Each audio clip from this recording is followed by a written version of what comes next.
Assalamualaikum warahmatullahi wabarakatuh. Selamat pagi, perkenalkan saya Putri Arvenia Zahra dengan NIM 332100055 dari kelas 336A01. Video ini dibuat untuk memenuhi tugas proyek UAS Interpreting. Di sini saya akan menjadi interpreter untuk 3 video berbahasa Inggris dengan menggunakan metode simultaneous.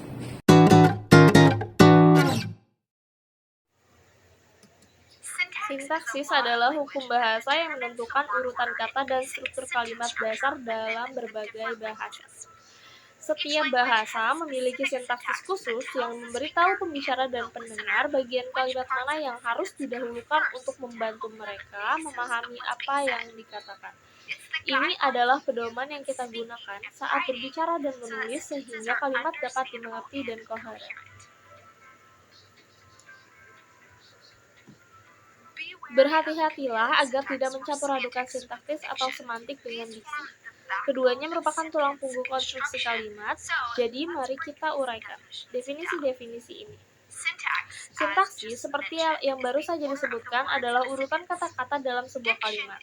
Diksi adalah pilihan kata tertentu yang dimaksudkan untuk mengekspresikan makna tertentu. Semantik adalah makna yang disampaikan oleh kata-kata tertentu yang digunakan. Kami akan berfokus pada sintaksis untuk video ini. Dalam bahasa Inggris ada urutan kata yang sudah ditentukan untuk sebagian besar jenis kalimat.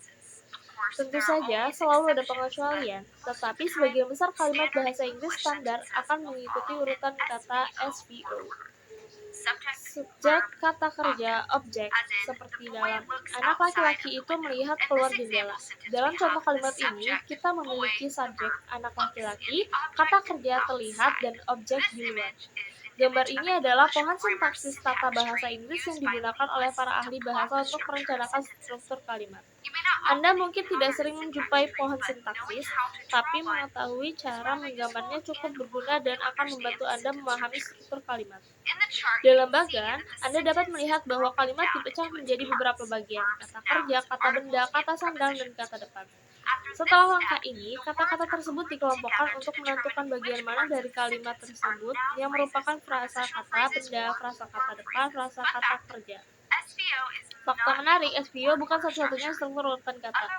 Bahasa lain memiliki susunan kata yang bervariasi dan bahkan menyertakan komponen tambahan dalam sintaksisnya. Dalam contoh yang diberikan dengan pohon sintaksis, subjeknya adalah cat, kata kerjanya adalah set, dan objeknya adalah kita. Gambar kedua ini adalah cara lain untuk menuliskan sintaksis. Diagram ini menggambar kalimat anjing itu menyukai gadis itu, dan memecahnya menjadi beberapa artikel. D kata benda, N kata kerja, V frasa benda, dan NP, dan frasa kata kerja, PP, seperti contoh sebelumnya. Dalam kalimat ini, subjeknya adalah anjing, kata kerjanya adalah dicintai, dan objeknya adalah gadis. Sekali lagi, pohon sintaksis tidak dimaksudkan untuk mengintimidasi, tetapi digunakan untuk lebih memahami struktur kalimat dan untuk mengungkapkan tujuan setiap bagian dalam kalimat. Kegunaan tambahan dari pohon sintaksis adalah setiap kali susunan kata yang berbeda digunakan untuk sebuah kalimat, kalimat tersebut dapat diterjemahkan dengan memetakannya seperti contoh di atas. Misalnya, jika Anda mendengar sebuah kalimat dalam bahasa Asia yang mengikuti urutan V, SO, atau variasi lainnya, membuat pohon sintaksis untuk kalimat tersebut dapat membantu Anda untuk memetakan kata-kata dalam urutan SVO, sehingga Anda dapat memahami apa yang dikatakan. Mari kita lihat rangkumannya. Nomor 1, sintaks adalah struktur kalimat. Nomor 2, diksi adalah pemilihan kata untuk menghubungkan makna tertentu. Nomor 3, semantik adalah makna yang diungkapkan dari kata-kata yang digunakan. Nomor 4, pohon sintaksis adalah alat grafik yang rapi untuk memetakan struktur kalimat dan memahami urutan kata serta fungsinya dalam dunia bahasa Inggris. Terima kasih telah bergabung dengan kami dalam tutorial sintaksis ini. Jika Anda merasa video ini bermanfaat, silakan kunjungi saluran kami yang lain untuk bantuan tambahan. Sampai jumpa lagi di lain waktu.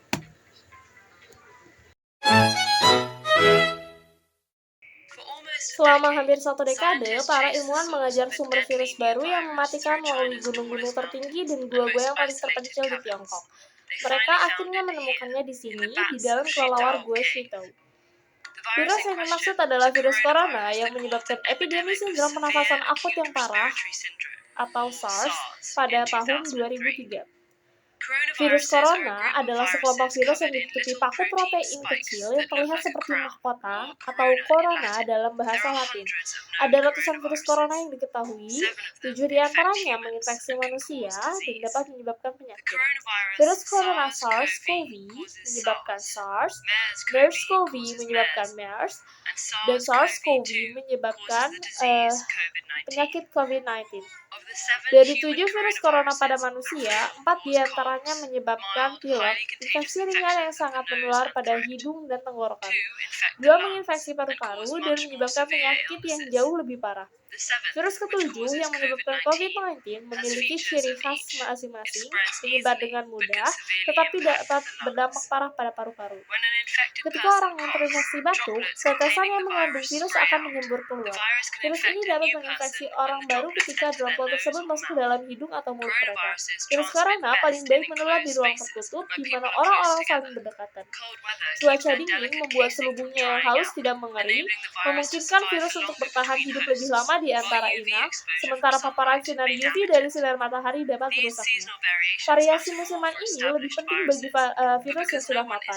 Tetapi karena belum ada yang kebal terhadap virus baru yang virus ini memiliki begitu banyak inang potensial, sehingga tidak membutuhkan kondisi ideal untuk menyebar. Di dalam tubuh, lonjakan protein tertanam dalam sel inang dan menyatu dengan mereka memungkinkan virus untuk membajak mesin sel inang untuk bereplikasi gennya sendiri.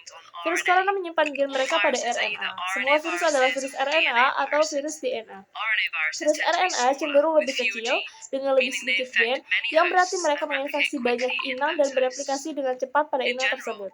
Secara umum, virus RNA tidak memiliki mekanisme pengorasian, sedangkan virus DNA punya. Jadi, ketika virus RNA bereplikasi, itu jauh lebih mungkin untuk memiliki kesalahan yang disebut mutasi. Banyak dari mutasi ini tidak berguna atau bahkan berbahaya. Tetapi beberapa membuat virus lebih cocok untuk lingkungan tertentu seperti spesies inang baru. Epidemi sering terjadi ketika virus berpindah dari hewan ke manusia. Hal ini terjadi pada virus RNA yang menyebabkan epidemi Ebola, Zika, dan SARS, dan pandemi COVID-19. Setelah berada di dalam tubuh manusia, virus masih bermutasi biasanya tidak cukup untuk menciptakan virus baru, tetapi cukup untuk menciptakan variasi atau strain dari virus aslinya. Virus corona memiliki beberapa perbedaan utama dari kebanyakan virus RNA. Virus ini merupakan salah satu yang terbesar, yang berarti mereka memiliki gen paling banyak. Hal ini menciptakan lebih banyak kesempatan untuk mutasi yang berbahaya. Untuk mengatasi risiko ini, virus corona memiliki fitur unik. Enzim yang memeriksa kesalahan replikasi dan memperbaiki kesalahan. Hal ini membuat virus corona jauh lebih stabil dengan tingkat mutasi yang lebih lambat daripada virus RNA lainnya. Meskipun hal ini mungkin terdengar berat, tingkat mutasi yang lambat sebenarnya merupakan tanda yang menjanjikan dalam hal melucuti mereka. Setelah infeksi, sistem kekebalan tubuh kita dapat mengenali kuman dan menghancurkannya lebih cepat jika mereka menginfeksi kita lagi sehingga mereka tidak membuat kita sakit. Tetapi mutasi dapat membuat virus kurang dikenali oleh sistem kekebalan tubuh kita dan karenanya lebih sulit untuk dilawan. Mutasi juga dapat membuat obat antivirus dan vaksin menjadi kurang efektif karena mereka dirancang sangat khusus untuk virus. Itulah mengapa kita membutuhkan vaksin flu baru setiap tahun. Virus influenza bermutasi dengan cepat sehingga jenis baru terus bermunculan. Laju mutasi virus corona yang lebih lambat berarti sistem kekebalan tubuh, obat-obatan, dan vaksin kita mungkin dapat mengenalinya lebih lama setelah terinfeksi dan karena itu melindungi kita dengan lebih baik. Namun, kita tidak tahu berapa lama tubuh kita tetap kebal terhadap virus corona yang berbeda. Tidak pernah ada pengobatan atau vaksin yang disetujui untuk virus corona. Kita belum fokus pada pengobatan yang menyebabkan pilek, dan meskipun para ilmuwan mulai mengembangkan pengobatan untuk SARS dan MERS, epidemi berakhir sebelum pengobatan tersebut menyelesaikan uji klinis. Ketika kita terus merambah habitat hewan lain, beberapa ilmuwan mengatakan bahwa virus corona baru yang menular ke manusia tidak dapat dihindari, tetapi jika kita memiliki hal-hal yang tidak diketahui ini, hal itu tidak harus menghancurkan.